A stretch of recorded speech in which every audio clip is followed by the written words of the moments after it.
Hey, everybody. So back in March of 2022, and this is December of 2022, I did this presentation for a talk at the Old State House Museum in Little Rock, and they recorded it, but it hasn't gotten on their YouTube channel yet. So I thought I would re-record it so I could have it and put it on my YouTube channel. So this is Chasing the Dress, Katherine Carson Breckinridge and her place in history. In sixth grade social studies, I encountered this face in a textbook. You know, those little side notes in textbooks that give you more information or expand on a topic.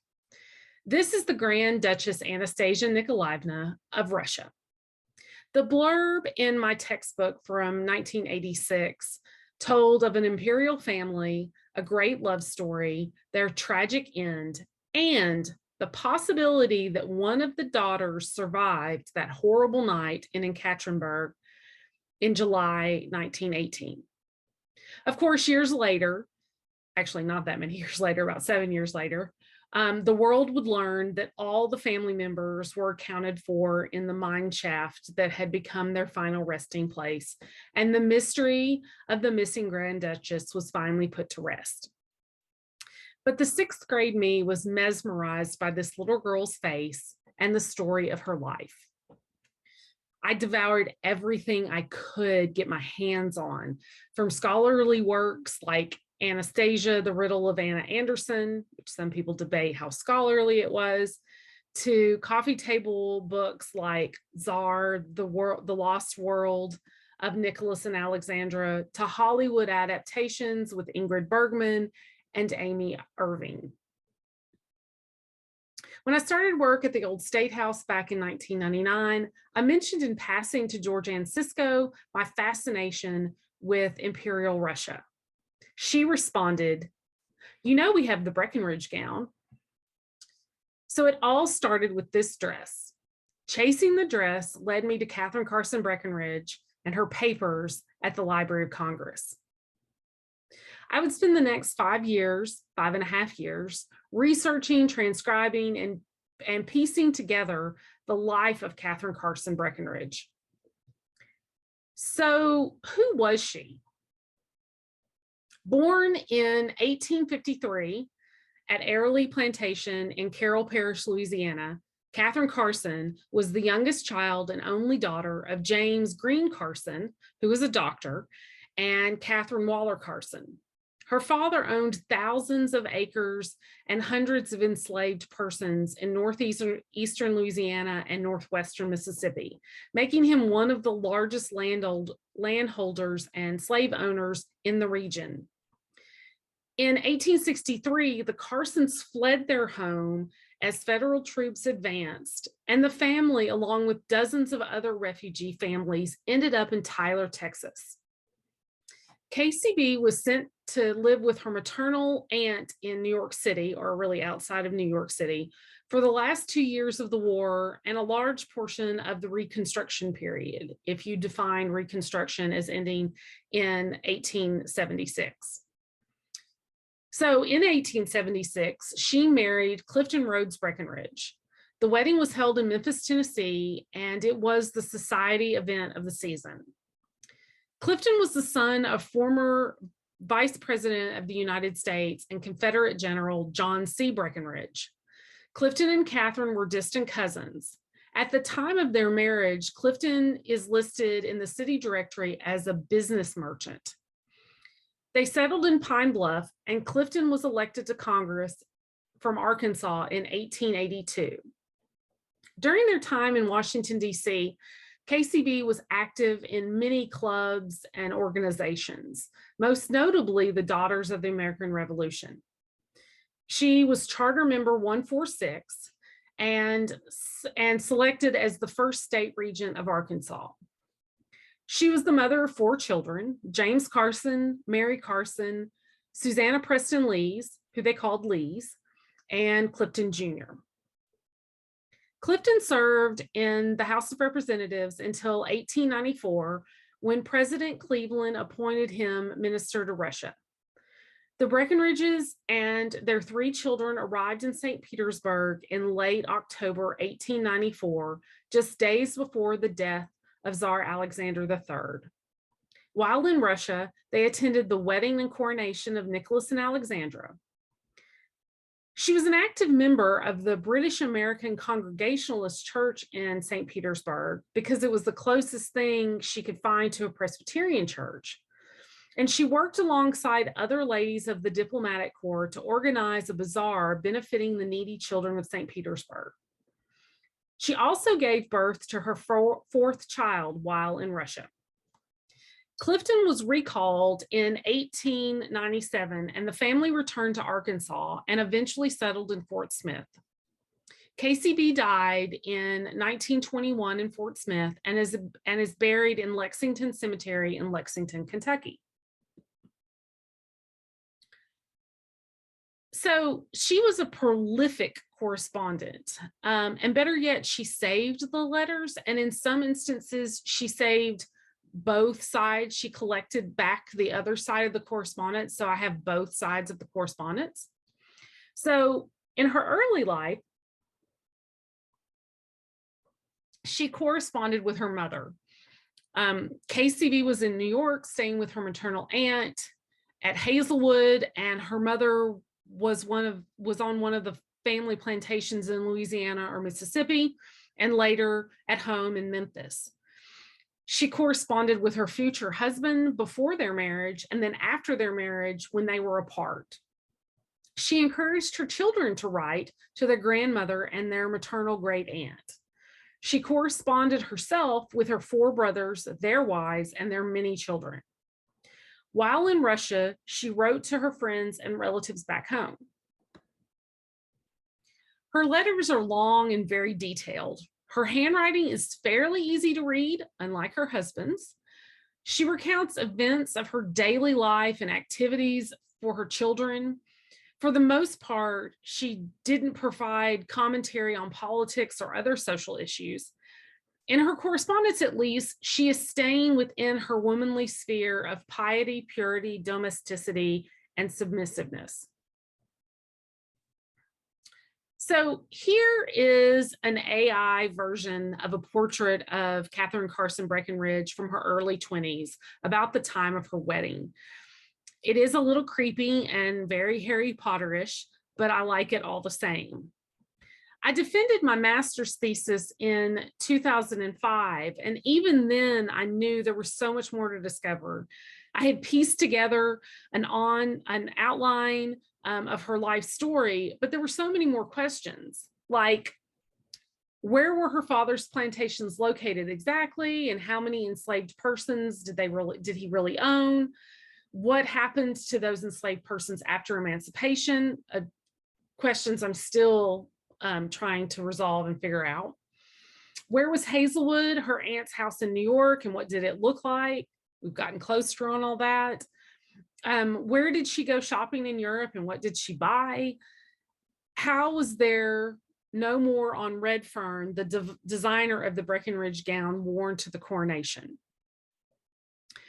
I knew there was so much more to look at the Library of Congress and other repositories, but at some point you have to stop researching and you have to start writing, or you're never going to get finished. And that's a direct quote from several professors.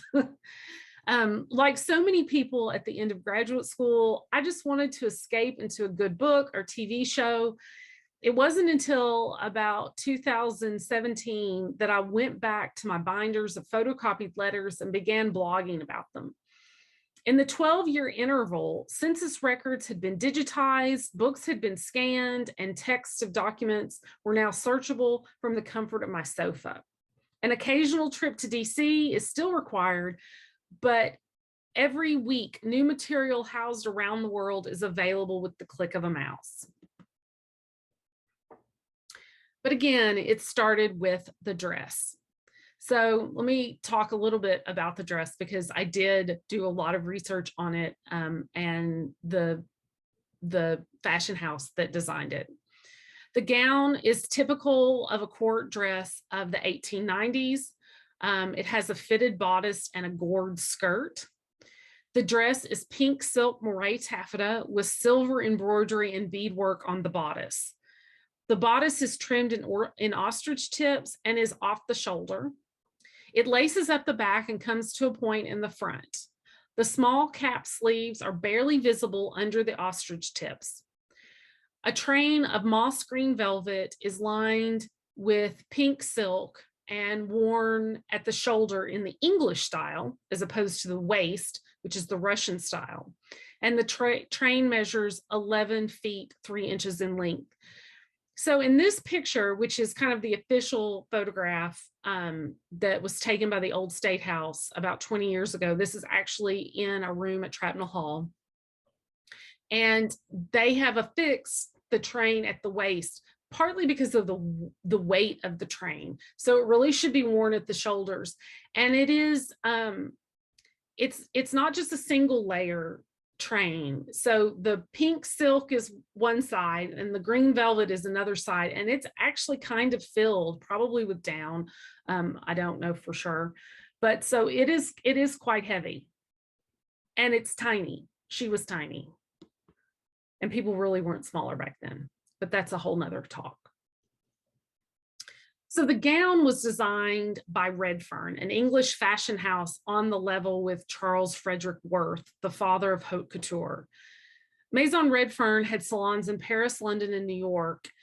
History has remembered Redfern more for his sportswear than for his court dress.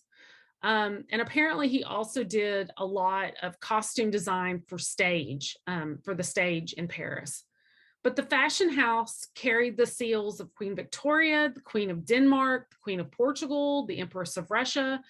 Most notably, Redfern was a favorite of Alexandra, Princess of Wales, who would later become Queen Alexandra, the Queen consort to Edward the Seventh, almost said the eighth, seventh, who was the standard of high fashion in the 1890s. What Alexandra wore was what everybody wanted to wear. So how did she find Redfern? How and why did she select him for her court dress? Did she select this gown knowing she'd wear it to a coronation? Probably not. Or was it one of several court dresses and she just happened to pick it to wear to the coronation? In 2001, I corresponded with Polly Willman, a textile conservator who conserved the gown for the old State House in the late 1990s. She told me that she believed the gown was made in haste or a quick alteration refitting of an existing gown. She stated the lining was poorly aligned with the outer bodice and the neckline seemed to have been rather crudely refitted and made smaller. And I think I have an answer to that question. At the time, this confused me because in my mind, the Breckinridge purchased the gown specifically for the coronation event. But now I believe she purchased it as one of a set of gowns. I've seen one of the great finds that I've had is these scrapbooks of receipts that are at the Library of Congress for their time in Russia. She also, between her visits to Paris in 1894 and the coronation in 1896, she had her fourth child. Clifton Jr. was born in September of 1895. So her bust measurements would have changed dramatically as a nursing mother. She also had a breast abscess while she was in Russia, and so that may have affected some of it as well. It's also highly likely that this gown was worn by other Breckinridge women in the 20th century and were altered to fit them like a dress-up gown. I may never know how or why she selected Redfern for her court dress, but in a box in the oversized section of the Breckinridge family papers at the Library of Congress, not labeled with any individual name, is a set of scrapbooks. On the first page is this invoice. So you can see it says C.R. Breckinridge, bills, receipts, 1894. And this receipt shows that Catherine purchased gowns from Redfern while she was in Paris in 1894. And so there's a gown listed here for, I think, 755 francs. And then later there's another invoice for 1,000 francs. And then again, in April of 1896, the gowns purchased from Redfern ranged in price from 400 francs to 1,400 francs, or 2,400 US dollars to 8,000 US dollars in 2015 prices. I believe the court gown she wore to the coronation is the gown that's listed here for 1,400 francs. Breckinridge expressed her anxiety about her court clothes. With the event fast approaching, the demand for quality dressmaking and tailoring increased in Russia and throughout Europe. It was difficult for her to obtain the sewing services she needed. She wrote to her aunt in the spring of 1896, quote, "Good material here is so high, and the dressmakers are poor and such liars and cheats as I never saw. Everybody's prices are nearly doubled for this occasion, and most of them now will not take any more work at any price." And since I originally put together this presentation, I've also found some letters from Clifton's predecessor as minister to Russia saying not to use dressmakers or seamstress in St. Petersburg, that they're just too expensive. Nevertheless, Breckinridge's coronation wardrobe arrived from Paris just in time, along with the court dress of pale rose with a silver thread through it. She received a tailored visiting gown of light tan with corded white silk braided in gold, a ball gown of white satin with embroidered lilacs and buttercups, and a gown for presentation of old rose silk with a dainty vine of pale green. This invoice is dated April 30th, or these invoices are dated April 30th, May 4th, and May 9th, or April 18th, April 22nd, and April 27th in the old style dates which were used in Russia. The coronation was held on May 26th or May 14th old style, so it was cutting it rather close. These scrapbooks from their time in Russia document in detail the Breckinridge's Russian life.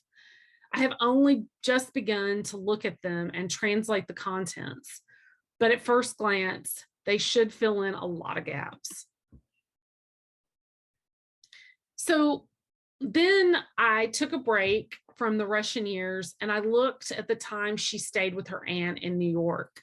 The internet came in really handy here. I knew that her aunt, her mother's sister, and her husband lived outside New York City.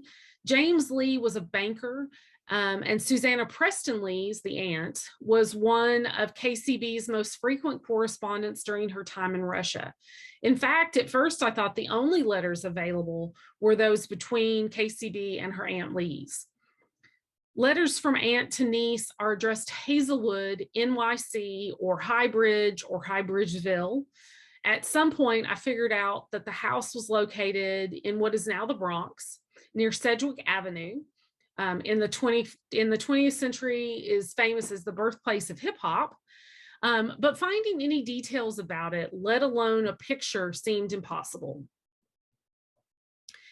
In the 1867 New York City directory, James Lee's is listed as a banker with an office at 33 Pine, New York City, and a home in Tremont. As New York grew and the boroughs grew, post offices changed, and looking for the Lees in Tremont was a dead end.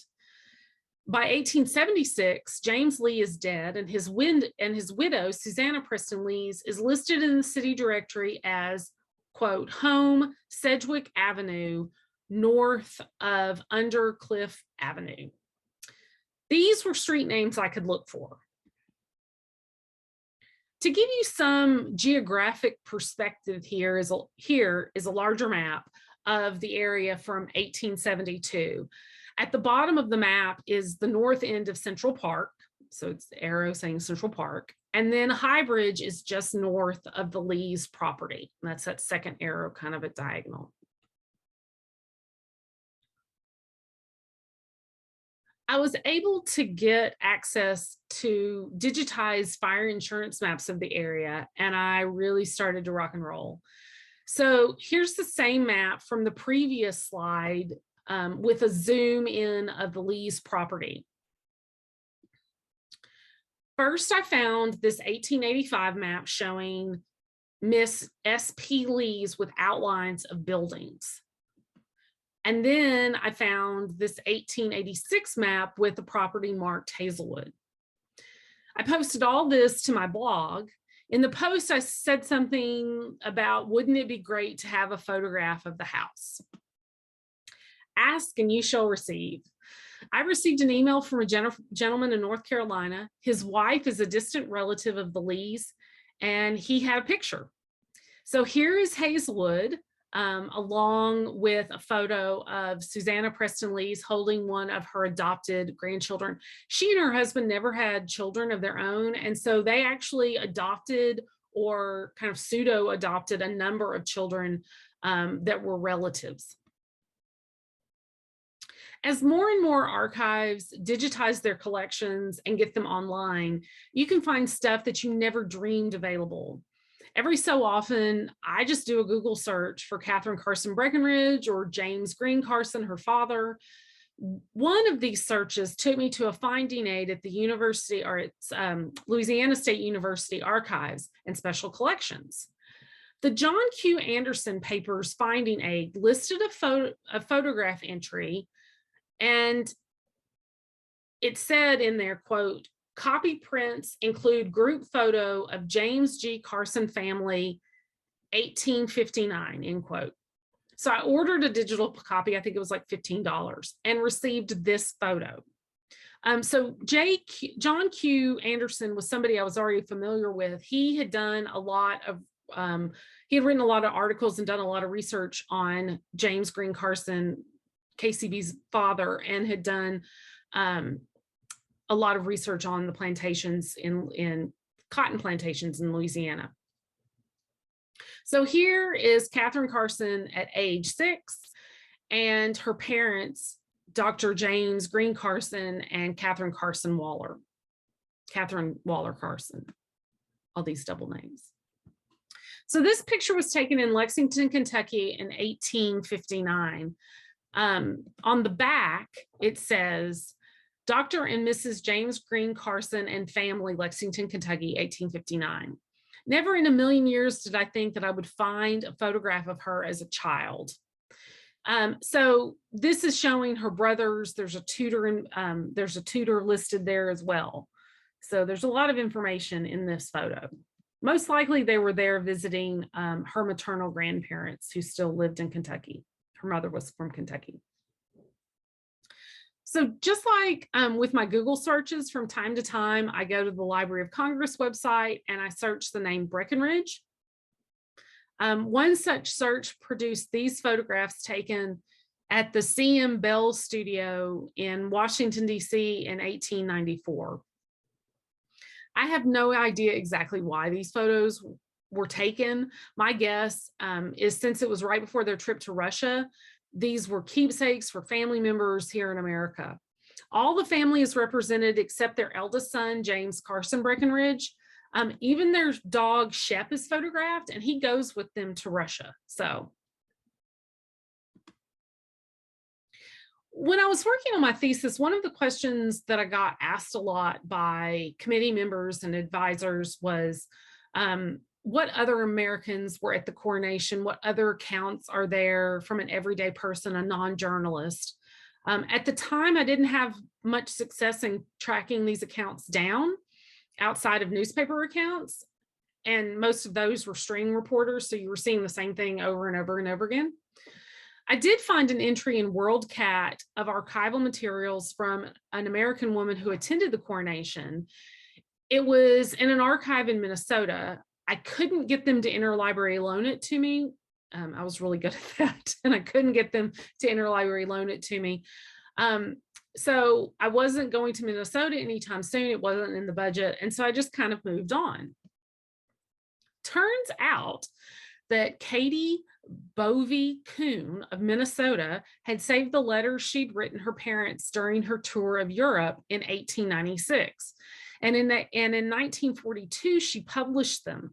A few years ago, I was actually able to purchase a copy of that book through a seller on eBay. So you never know what you're going to find on eBay too. So here is Katie on the right and her sister Louisa on the left in their official coronation portrait. In the introduction of her book, Kuhn explains that she published her letters for her children and grandchildren. She also explains how she came about attending the coronation. She said that they, Katie and her sister, were on an extended Mediterranean tour with Mrs. John A. Logan and 3 other girls. While in Paris, they were notified by Clifton Breckinridge, go figure, that, quote, that he had put their names on his coronation list of about 15 American strangers of distinction was the official title. I'll admit that I have not read through the entire book, even though it's only 92 pages. For my blog, I'm working my way through KCB's letters, starting with the voyage to Europe, and I've really only made it to January 1895. So I'll get to this. Other things that were there all along, but I didn't know it, included hundreds of invitations and other official correspondence between the Breckinridges and the imperial court. I mean, I knew they were there, but I didn't know what I had. And in many cases, I had photographs of them all along. And because software Google Translate hadn't been invented yet, I truly didn't know what I had. In big collections like the Breckinridge family papers, things inevitably get misfiled. The collection has over 950 containers in it, and each container has dozens or so folders. Plus, if you don't know what you're looking at because it's not in a language you speak or read, it makes things even more complicated. All of the official correspondence of the Russian court is in French. I don't read French, but with the magic of the internet and Google Translate, I can scan documents and voila, a translation of it is there. This is an invitation for Katherine Breckinridge to attend the wedding ceremony of Nicholas and Alexandra. This was hidden in a folder marked Breckinridge family, comma, Clifton R. Breckinridge, comma, correspondence, comma, undated. So I missed it the first time around, maybe even the second time around. Another great example of finding something I've been looking for when I wasn't looking for it. Here is a digitized typed version of Katherine Breckinridge's will from the probate records of Arkansas. In the second paragraph, it says, quote, I desire my household goods, furniture, silver, and glassware, books, pictures, and jewelry to be bestowed in accordance with memorandum to be found with this will. What memorandum? There was no memorandum scanned with this will. So the will is on Ancestry, and I can find it there in a search. And so I was at the Library of Congress, and I was in a box. I can't even remember which box it was. And there was a folder labeled General John C. Breckinridge will. And it's actually the memorandum for KCB's will. It's been misfiled. The memorandum is 6 type pages and specifies who will get what. To Carson, the portrait of his great-great-grandfather, John Breckinridge, and the Russian silver split-bottom liquor set, along with 18 other items and several dozen pieces of silver. She divides up the silver pretty evenly. To Mary, a miniature of her grandfather Carson, and the Russian enamel salt cellars and spoons, along with 18 other items and dozens of pieces of silver. To Lee's, the garnet colored cut glass vase in the library given by Clifton to Katherine in Petersburg, as well as the mohair parlor rug. She has also bequeathed 20 other items. To Clifton Jr., the Russian gold coronation medal and the Hungarian china dish and 18 other items. On page 5, she states, quote, "The jewelry, lace, and clothes are to be divided between Mary and Lise. The coronation and velvet dresses going to Mary, and the velvet coat lined with white fur to Lise."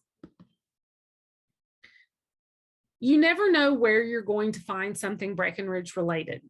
This photo is the official portrait of the representatives of the United States of America at the coronation of Nicholas II, Emperor of Russia. I found it in the Royal Collection Trust online while attending a virtual genealogy program, of all things. This picture, along with a photo in the next slide where everybody is labeled, so they're easily identifiable.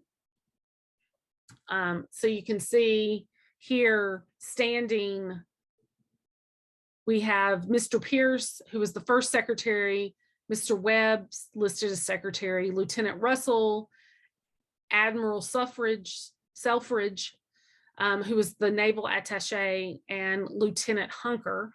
And then seated are Katherine Breckinridge, Clifton Breckinridge, and Mrs. Pierce. And then in the second grouping is standing General McCook, who was the military envoy, Mrs. McCook, Ms. McCook, and then another military attaché, as well as Mrs. Alexander seated, and then Colonel McCook, who was the aide de camp.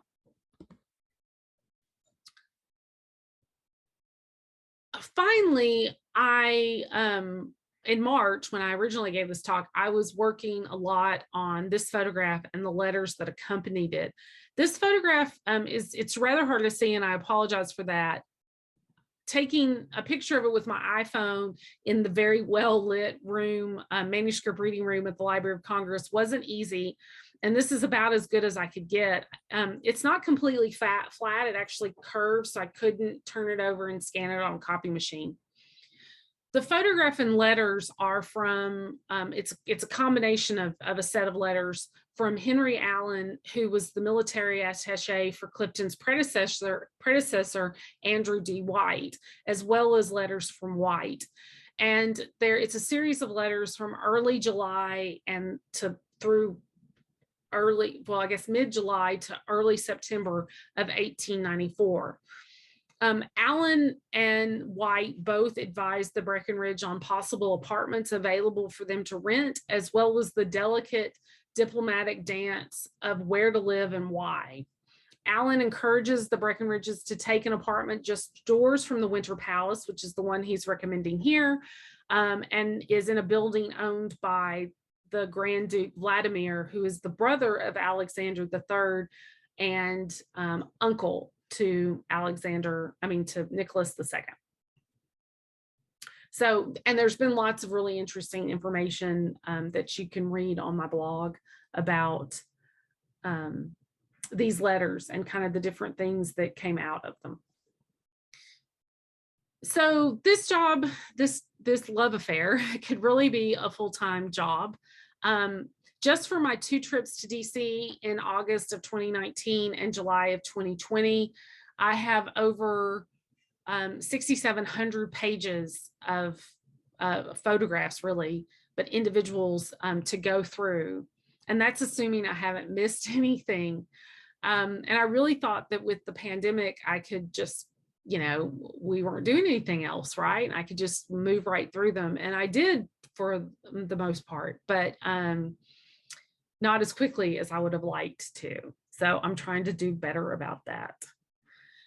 You can follow me on this journey of discovery by going to my blog at museumgirlknits.com. That's knits with a Z. And the QR code that appears in the upper corner here will take you there if you want to click on it with your phone. So thank you very much for listening. And you can type any questions in the comments on YouTube and I will try and respond to them. So thanks, everybody. Have a great day.